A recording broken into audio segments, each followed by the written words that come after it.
Bonjour à tous, alors dans cette vidéo nous allons voir comment dériver un vecteur.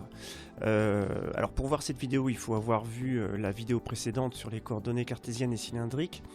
Et cette vidéo prépare à la prochaine vidéo qui sera l'expression du vecteur vitesse et du vecteur accélération dans le système de coordonnées cylindriques.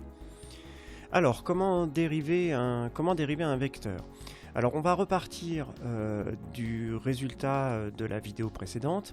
Donc ici vous avez la représentation en système de coordonnées d'un point en coordonnées cartésiennes et ici un point dans l'espace en coordonnées cylindriques.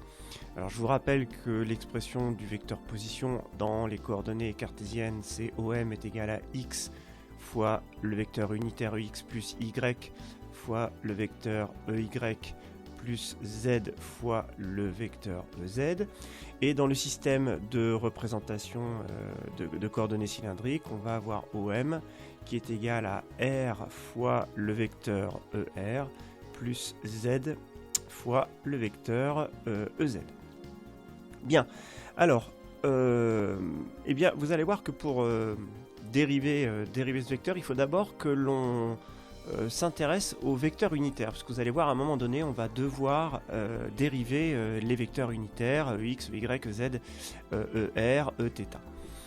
Alors repartons donc de ces deux systèmes de coordonnées et je vous ai représenté ici ce qui se passe dans le plan OX, OXY quand on est donc ici dans les coordonnées cylindriques. Donc vous voyez que dans ce plan on a le projeté du point M qui était le point H, donc on retrouve ici la longueur entre le point O et le point H ici valeur petit r, et on a donc l'angle θ que l'on va retrouver donc entre l'axe OX et OH, donc l'angle θ on le retrouve ici. Alors les vecteurs, regardez les vecteurs ER, le vecteur ER il est dans le prolongement de OH, donc on va le retrouver, ici. Et puis vous voyez que le vecteur Eθ fait un angle droit avec le vecteur ER, et donc ce vecteur Eθ on va le retrouver ici. Voilà, donc ce sont des vecteurs unitaires, ce qui signifie que leur longueur est prise égale à 1. Voilà les deux vecteurs. Et enfin, alors le vecteur EZ, on voit que le vecteur EZ ici, il sort du plan OXY.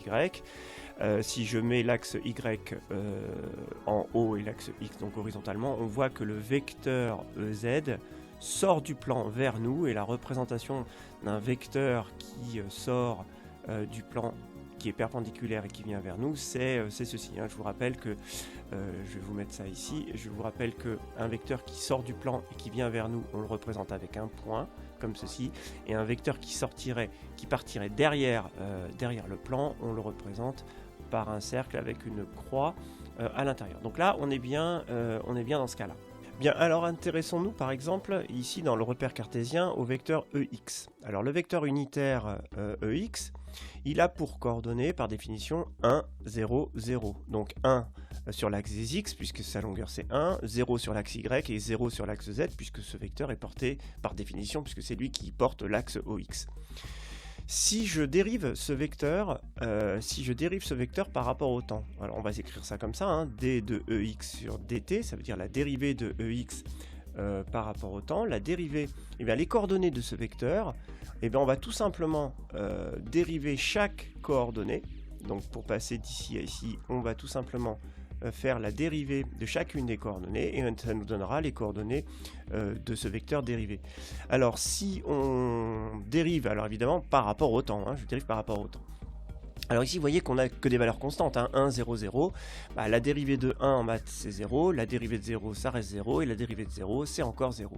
Donc les coordonnées du vecteur dérivé de EX en fait sont nulles. Autrement dit, la dérivée du vecteur OX, c'est un vecteur qui n'a pas de coordonnées, autrement dit c'est le vecteur nul. Alors on peut faire exactement la même chose pour EY et pour EZ. Alors dernière chose, je vous rappelle que quand on dérive par rapport au temps en physique, on peut écrire donc d de EX sur dt, mais on peut aussi écrire EX point hein. Donc le point veut dire que je dérive par rapport au temps, hein. En mathématiques, vous notez un prime. En physique, quand on dérive par rapport au temps, on mettra un point. Vous verrez, c'est des notations qu'on va utiliser dans la suite. Alors, moi, ce qui m'intéresse plus particulièrement, ce sont les vecteurs ici, dans les coordonnées cylindriques, le vecteur ER et Eθ. Alors, avant déjà de s'intéresser aux dérivés de ces deux vecteurs, on pourrait déjà s'intéresser aux coordonnées de ces vecteurs dans les coordonnées de ce vecteur rapportées ici, vous voyez, au repère cartésien. Alors, par exemple, si je prends le vecteur ER. Le vecteur ER, il a donc une coordonnée en x dans le repère OXY, Z. Il a donc des coordonnées. Ces coordonnées, ce sont les projections du vecteur. Alors vous savez projeter un vecteur. Vous retrouvez ici, alors si on a l'angle θ ici avec l'horizontale, eh bien on va retrouver que les coordonnées du vecteur ER, ce sera la projection de ER sur l'axe OX, puisque le vecteur ER a pour longueur 1, donc l'hypoténuse du triangle, hein, rectangle est égale à 1, et bien la coordonnée en x, la projection, aura pour valeur cosinus θ en x. En y, on va retrouver sinus θ, et puis en z, puisque le vecteur ER est dans le plan OXY, il n'y a pas de coordonnées en z. Cosinus θ, sinus θ, je vous le remets rapidement, hein. Le vecteur ER est orienté comme ceci, l'angle θ étant ici avec l'horizontale. Lorsque l'on va projeter le vecteur ER donc sur l'axe horizontal, on va avoir sa coordonnée en x ici, et on projette le vecteur ER sur l'axe y, l'axe vertical, et on va avoir sa coordonnée en y ici. Donc si vous appliquez les règles de trigonométrie, la coordonnée ici, cette longueur que j'ai représentée en vert, elle vaut l'hypoténuse, donc 1 multiplié par cos θ. J'ai évidemment supprimé le 1. On peut faire la même chose pour le vecteur Eθ maintenant. Alors pour le vecteur Eθ, c'est la même chose, sauf que vous voyez que vous avez une orientation un petit peu différente. Alors le vecteur Eθ, si je le représente très rapidement ici, vous voyez que vous allez retrouver l'angle θ cette fois-ci avec la verticale, c'est-à-dire que l'angle θ que l'on a ici, eh bien on va le retrouver ici finalement entre la verticale et l'orientation du vecteur Eθ. Donc maintenant, pareil, hein, on refait nos triangles rectangles, et on fait les projections. Et dans ce cas-là, vous allez obtenir, sur l'axe Y, vous allez avoir cosinus θ. Sur l'axe X, la projection sur X va vous donner sinus θ, mais attention, vous voyez que la projection sur X va nous emmener vers la gauche, donc il ne faudra pas oublier de mettre un signe moins. Et puis la coordonnée en Z, évidemment, toujours 0, puisque le vecteur Eθ est dans le plan OXY. Voilà les coordonnées de vecteurs. Alors maintenant, donc vous voyez que ces coordonnées là dépendent d'un angle, hein, et je vous rappelle que si le point M se déplace dans l'espace, il y a de très fortes chances pour que la valeur de l'angle θ varie avec la position du point M. Donc finalement, l'angle θ va varier. Alors dans un premier temps, je vais dériver le vecteur ER par rapport à ce qui varie, c'est-à-dire l'angle θ. Donc on va écrire cette fois-ci d de ER sur dθ. Ça veut dire je dérive ER par rapport à θ, c'est-à-dire je considère que θ est maintenant la variable. Même remarque que tout à l'heure, les coordonnées du vecteur dérivé, je vais tout simplement passer de l'une à l'autre en dérivant chacune des coordonnées. Donc la dérivée de cosinus θ, c'est moins sinus θ, hein, en mathématiques, la dérivée de cos x c'est moins cos x.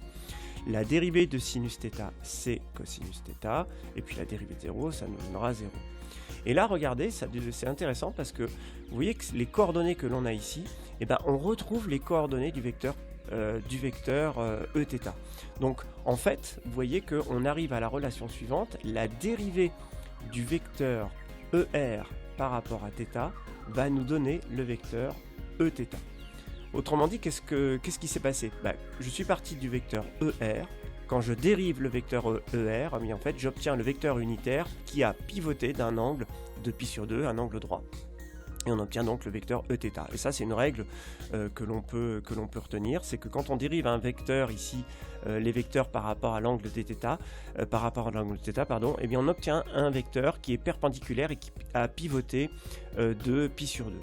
Alors on peut très bien le refaire maintenant avec le vecteur Eθ. Hein. Si je fais d de Eθ sur dθ, les coordonnées, donc je les reprends ici, hein, je les ai là. Donc la dérivée de sinus, c'est cosinus, mais comme il y a un signe moins, je garde le signe moins, donc je vais avoir moins cosinus. Et la dérivée de cosinus, c'est moins sinus.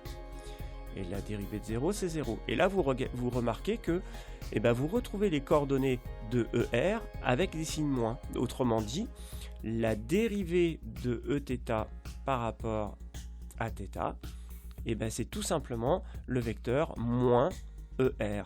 Oui, regardez, on a dit, hein, on pivote de π sur 2, je reviens sur ma figure, le vecteur Eθ ici, quand je le dérive par rapport à l'angle de θ, je pivote de 90 degrés, hein, d'un angle π sur 2, et j'arrive ici, hein, je vais obtenir un vecteur qui est opposé au vecteur ER. Donc c'est effectivement bien ce que l'on retrouve ici. Donc, à retenir pour la suite, la dérivée de ER par rapport à θ, c'est Eθ, et la dérivée de Eθ par rapport à θ, c'est moins ER. Alors, je vous ai dit, ce qui nous intéresse en physique, et ce qui va nous intéresser dans la suite, c'est de dériver par rapport au temps. Donc, je vais reprendre les vecteurs, hein. Je vais reprendre le vecteur ER, et je vais dériver ce vecteur ER par rapport au temps. Alors, je ne sais pas directement ce que donne la dérivée du vecteur ER par rapport au temps, mais regardez, on peut écrire mathématiquement la chose suivante. Je peux écrire que d de ER sur dt, c'est d de ER sur dθ multiplié par dθ sur dt. Vous voyez que les dθ ici s'annulent et je retrouve bien d de ER sur dt, autrement dit la dérivée du vecteur unitaire ER par rapport au temps. Alors, cette écriture, vous voyez que le fait d'écrire la dérivée comme une fraction, ici, c'est très utile, ça va être très pratique dans ce cas-là. Pourquoi? Parce que d de ER sur dθ, je sais ce que ça fait, je sais que ce truc-là, ici, que j'encadre en rouge, ce truc-là, je sais que ça, c'est égal à Eθ. Bien. Alors maintenant, la deuxième fraction que j'ai ici, donc dθ sur dt, c'est la dérivée de l'angle θ par rapport au temps. Hein, je vous rappelle que l'angle θ, si le point se déplace, l'angle va varier et va varier au cours du temps. Donc la dérivée de θ par rapport au temps. Eh bien, la dérivée de θ par rapport au temps, puisque c'est une dérivée par rapport au temps, on peut l'écrire θ point. Donc ça veut dire la dérivée de θ par rapport au temps. Et regardez la dérivée de θ par rapport au temps. Si l'angle θ s'exprime en radians et le temps en secondes, on va avoir donc cette dérivée qui s'exprimerait en radians par seconde. Et bien des radians par seconde, on sait ce que c'est. Des radians par seconde, ça s'appelle une vitesse angulaire. Donc un angle parcouru par unité de temps. Et cette vitesse angulaire, vous l'avez probablement déjà rencontrée dans le cas de mouvement périodique. On appelle, alors vitesse angulaire, on appelle ça aussi dans le cas de mouvement périodique, ce qu'on appelle une pulsation, la pulsation. Ça s'exprime en radians par seconde et vous l'avez probablement rencontré sous cette notation, on la note oméga. Oméga s'exprime en radians par seconde. Vous l'avez probablement rencontré dans le cas de mouvement périodique où on vous dit que la fréquence f est égale à 1 sur la période et que la pulsation est égale à 2πf avec une fréquence en Hertz. Et là, c'est exactement ça, hein, cette pulsation, on l'appellera aussi donc ici dans le cas du mouvement une vitesse angulaire et on la notera θ point. Conclusion, si je reprends ici ma dérivée, la dérivée de ER par rapport au temps sera donc égale à θ point fois le vecteur Eθ. Voilà la dérivée du vecteur unitaire ER par rapport au temps. Et il nous reste à faire la même chose avec Eθ, le principe est exactement le même. La dérivée de Eθ par rapport au temps, ce sera la dérivée de Eθ par rapport à θ multiplié par dθ sur dt. Et comme dθ sur dt c'est θ point et que d de Eθ sur dθ c'est moins ER, on obtiendra moins θ point ER. Voilà les dérivées, des vecteurs unitaires. Donc si je résume tout ce que l'on vient de voir, on a dit que la dérivée de EX par rapport au temps est égale à la dérivée de EY par rapport au temps est égale à la dérivée de EZ par rapport au temps est égale à 0. Puisque de toute façon, ces vecteurs, dans le repère cartésien, ces vecteurs sont fixes, donc puisqu'ils ne varient pas au cours du temps, leur dérivée sera nulle.